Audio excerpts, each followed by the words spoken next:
اور ہر وقت قال اللہ قال رسول کا غلغلہ اور لکلکا ہوتا تھا، لیکن پتہ نہیں کیا ہوا، ان کی نظریں بدل گئی کہ آج مسلمان کا کوئی نام لینے والا نہیں، اللہ کا نام لینے والا نہیں، اللہ کے رسول کا نام لینے والا نہیں، ہر جگہ گدھے بندھے ہوئے، ہر جگہ بھینسیں بندھی ہوئی ہے، اللہ اور اس کے رسول کا نام لینے والا نہیں۔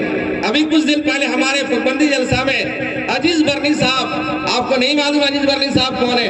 ہمارے مولانا کو پتا ہے، یہ راشٹر سہارا اخبار جو نکلتا ہے اس کے وہ چیف ایڈیٹر تھے۔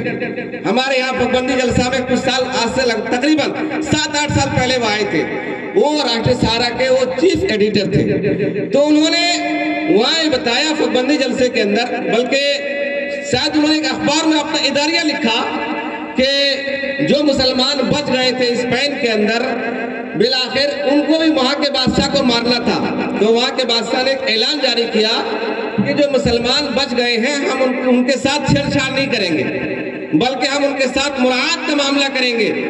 ان کو اصل میں نکالنا مقصود تھا، ان کو اصل میں نکالنا مقصود تھا۔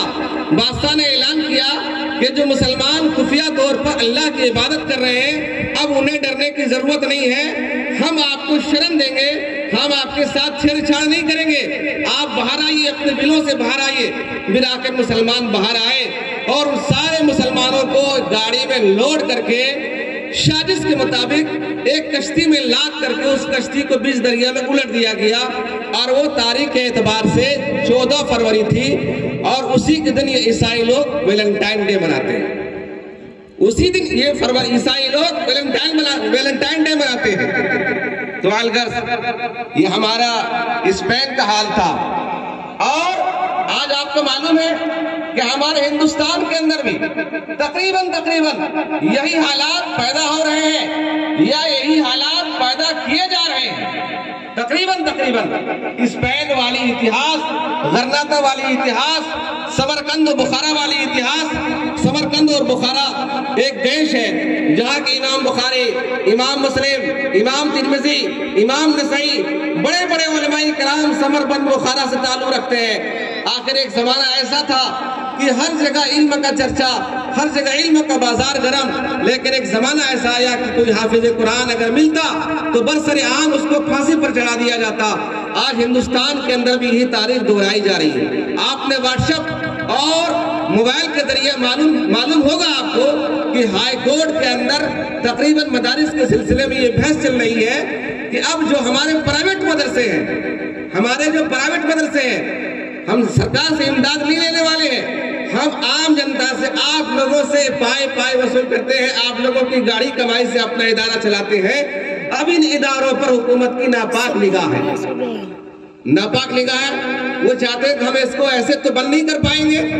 بند کرنے کا نیا پیترا انہوں نے دیکھا، وہ نیا پیترا یہ ہے کہ 1 سال سے لے کر کے 14 سال تک ہر بچے کو دنیاوی تعلیم دینا ضروری ہے۔ دنیاوی تعلیم سے ونچت رہنا یہ اس کے ادھیکار کے، مانو ادھیکار کے خلاف ہے۔ چنانچہ اسی پر بحث چل رہی ہے کہ 1 سال کے بچے سے لے کر کے 14 سال کے بچے تک ہر بچے کو دنیاوی تعلیم دینا ضروری ہے۔ اس طرح سے ہم کڑی شرط رکھیں گے اور اپنی تعلیمات گھساویں گے، دنیاوی تعلیمات گھساویں گے، اس طرح سے ان کا مدرسہ ڈیمورلائز ہو جائے گا۔ تو ایک منظم طریقے سے سازش چل رہی ہے۔ ہم اللہ کے حضور میں دعا کریں کہ دنیا میں جتنے مدرسے بڑھیں گے، لوگ کہتے ہیں گلی گلی مدرسہ کھل گیا۔ میرے بھائی، گلی گلی مدرسہ کھلنا عیب کی بات نہیں ہے، یہ فخر کی بات ہے، لیکن چلنا چاہیے، مدرسہ چلنا چاہیے۔ مدرسہ صرف کھانا پوری کا نام نہیں ہے، مدرسہ قربانیوں کا نام ہے، مدرسہ دن اور رات کی قربانیوں کا نام ہے۔ وہ جانتا ہے جو مدرسہ چلاتا رات و دن اپنی جوانی کو تیار دیتا ہے، اپنی نیند کو تیار دیتا ہے، اپنے بال بچوں سے دور رہ کر کے وہ مہاراشٹر، گجرات وغیرہ 4 جہان عالم سے لوگوں کی زکوٰۃ ہے، فطرہ ہے وغیرہ کے تعاون وصول کر کے مدرسے کی تعمیرات کرتا ہے، مدرسے کی زمین خریدتا ہے، مدرسے کے اساتذہ کی تنخواہ فراہم کرتا ہے اور دیگر ضروریات کو فراہم کرتا ہے۔ مدرسہ چلانا کوئی بچوں کا کھلونا نہیں ہے۔ آپ دعا کریں کہ جتنا مدرسہ کھلے گا اتنا ہی اسلام کا آویزہ بلند ہوگا، لیکن شرط ہے کہ مدرسہ صحیح ڈھنگ سے چلنا چاہیے۔ آپ نے امت کا پیسہ لیا ہے تو امت کا کام بھی کرنا پڑے گا۔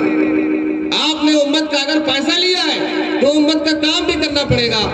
الغرض مدارس مساجد ہمارے علماء ہمارے دین و علماء کے خلاف اندر سے یہ سازش رچی جا رہی ہے. ہم اللہ تبارک و تعالیٰ کے حضور میں رات میں گڑگڑائیں اور اللہ سے دعا کریں کہ اللہ ہندوستان میں جتنے مدرسے ہیں جتنے دینی ادارے ہیں سارے دینی اداروں کی حفاظت فرمائے اور علماء کی مسلمانوں کی اس لیے آنے والے حالات بد سے بدتر ہونے والے ہیں.